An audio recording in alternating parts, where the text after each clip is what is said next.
During the mulaqat, Hazrat Amir al-Mu'mineen also spoke to the Muawin Sadr overseeing programs for Khuddam with special needs and disabilities.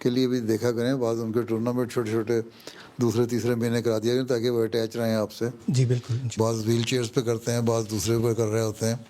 Hockey, fit بال, جس طرح کی games ہوتی ہیں جو وہ کر رہے ہوتے ہیں. جی حضور بھی اتنی بہت زیادہ سپورٹس نہیں کی, لیکن ساری چیزوں کو سوچو نا. ٹھیک ہے. السلام علیکم پیارے حضور. خاکسار شہمیر میرانی بلوچ بطور ریجنل قائد بیت السبحان خدمت کا موقع پا رہا ہے. بیت السبحان میں کتنے لوگ ہیں, خدام ہیں؟ حضور 422 خدام ہیں اور 565 خدام اور اطفال ہیں. اور اتنے ایکٹیو کتنے ہیں؟ حضور ایکٹیو نماز پہ ڈیلی آنے والے تقریباً 25 ہیں اور جمعے پہ اور ٹوٹل ملا کے آنے والے تقریباً 150 ہیں. تو باقی جو 300 ہیں وہ کیا کرتے ہیں؟ باقی 300 اجتماع وغیرہ اور الگ جماعتی پروگرام پہ آ جاتے ہیں. ان میں سے ایک تعداد کچھ ہیں جن سے نہیں, کبھی کبھی آنے والے تو ہونے چاہیے نا. مسجد میں ایک نماز پہ آ گئے, عشاء پہ آ گئے, مغرب پہ آ گئے, فجر پہ آ گئے, کام کے دوران اگر نہیں آ سکتے تو جو ماہانہ میٹنگز ہوتی ہیں ان میں آ گئے. ہاں جی, تو ذرا توجہ کرنی چاہیے نا پر اس میں بات پہ ریلیکس نہ ہو جائیں آپ لوگ قائدین کہ جی اتنے لوگ آ گئے, جی مسجد میں 2 صفیں بن گئیں تو کافی ہیں. اصل چیز یہ دیکھنا کتنے پرسنٹ ہمارے ایکٹیو ہیں اور اس کو زیادہ زیادہ تعداد بڑھانی چاہیے. یہ کام ہے قائدین کا. جی ٹھیک ہے. Speaking to another Qaid, Hazrat Amir al-Mu'mineen again emphasized the need to focus on helping Khuddam increase their attachment with the mosque. زیادہ سے زیادہ بڑھاؤ, قریب لاؤ. اصل کام تو یہی ہے کہ ان کو مسجد سے اٹیچ کرنا, یہی کام ہے. اگر یہ نہیں ہے تو پھر فائدہ کوئی نہیں تنظیموں کا. ٹھیک ہے. اگر نماز پڑھنے والے نہیں, حاضری ہماری 70% کم از کم, اور قرآن پڑھنے والے نہیں, تو پھر اس کا مطلب ہے کہ ہماری اتنے کوئی پرومسنگ نتیجے نہیں آ رہے. اس کی کوشش کرنی چاہیے ہر قائد کو. اور مربی لگانے کا فائدہ تبھی تھا نا کہ قربانیت بھی بڑھائیں گے اپنے ساتھ. چلو آگے. خاکسار ربیع احمد مرزا. کمزور ہو گئے ابھی ربیع صاحب. وزن کم کیا؟ جی حضور. اچھا, کیا وجہ ہے؟ حضور کھانا بھی تھوڑا سا کم کیا اور جم وغیرہ بھی جا رہا ہوں. ہاں, جم جاؤ, کھانا بھی شب کھاؤ. Towards the end of the meeting, Hazrat Amir al-Mu'mineen gave guidance to Murabbiyan and Amla members about the importance of prayer. دعاؤں پہ زور. اور جو میرا جامعہ والا تھا نا مربیان کو, اس پہ سارے مربیان بھی عمل کریں. ویسے تو ساروں کے لیے یہ ہے جو عہدیدار بنتے ہیں, مربیان خاص طور پہ. باتیں جو ہونی تھی وہ ہو گئیں ساتھ ساتھ ہی, اس سے زیادہ باتیں کرنی کوئی نہیں. اور شروع میں نے بتا دیا تھا اللہ سے تعلق اور خدمت کا جذبہ. اور ہر وقت خیال رکھو کہ ہم جو بھی کام کرتے ہیں اللہ تعالیٰ ہمیں دیکھ رہا ہے اور اللہ کی خاطر ہم نے کرنا ہے. ٹھیک, آ جاؤ. The Khuddam also had the opportunity to have pictures with Hazrat Amir al-Mu'mineen. اچھا, السلام علیکم.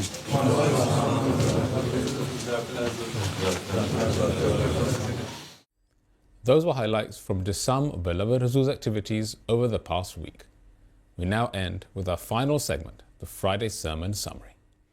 In today's Friday sermon, Hazur, may Allah be his helper, spoke regarding the humility of the Holy Prophet sallallahu alaihi wasallam.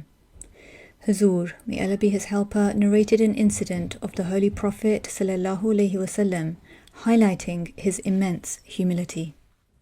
پھر آپ کی اپنی عاجزی کی انتہا کی ایک اور مثال حدیث میں ملتی ہے. حضرت ابو ہریرہ نے کہا, میں نے رسول اللہ صلی اللہ علیہ وسلم سے سنا, آپ فرماتے تھے کسی کو اس کا عمل جنت میں ہرگز داخل نہیں کرے گا. صحابہ نے کہا یا رسول اللہ آپ کو بھی؟ آپ نے فرمایا نہیں, مجھے بھی نہیں, سوائے اس کے کہ اللہ مجھے اپنے فضل اور رحمت میں ڈھانپ لے. اس لیے جو عمل کرو نہایت سنوار کر کرو اور اسے قرب الہی کے لیے بجا لاؤ. اور تم میں سے کوئی موت کی آرزو ہرگز نہ کرے. اگر وہ نیک ہوا تو ہو سکتا ہے کہ وہ نیکی میں اور ترقی کرے, اور اگر بد ہوا تو ہو سکتا ہے کہ وہ توبہ کر کے اللہ تعالیٰ کی ناراضگی کو دور کرے.